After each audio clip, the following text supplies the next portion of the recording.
Belajar itu dimengerti, bukan dihafal. Siapa yang nggak setuju dengan kalimat di atas?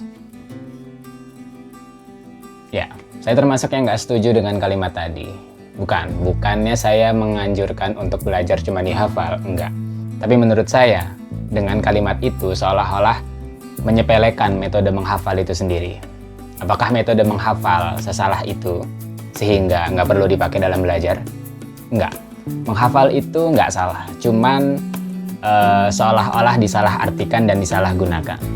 Disalahartikannya adalah, kalau kalian tahu tentang taksonomi Bloom atau perjalanan atau step by step seseorang belajar, maka kalian akan tahu kalau menghafal itu memang adalah fase terendah di dalam belajar.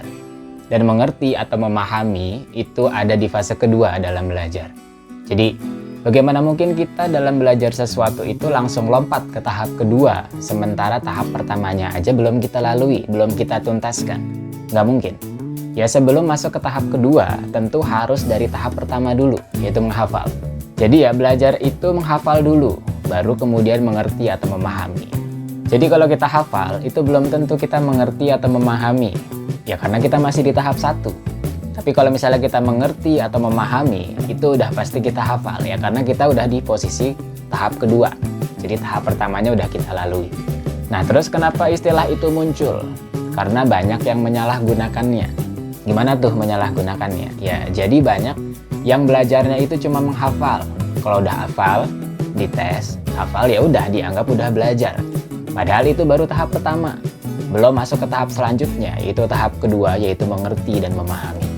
Dan belum lagi masuk ke tahap ketiga, keempat, kelima, dan keenam sesuai taksonomi Bloom.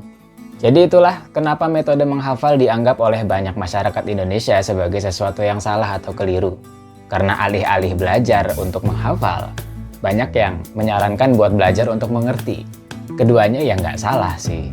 Ya, padahal keduanya adalah tahap dalam pembelajaran. Yang salah itu justru kalau kita berhenti belajar.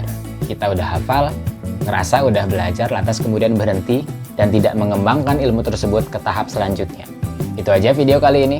Dan ingat, jangan pernah berhenti untuk belajar. Saya Aji, saya ucapkan terima kasih sudah menyimak video ini dan sekian.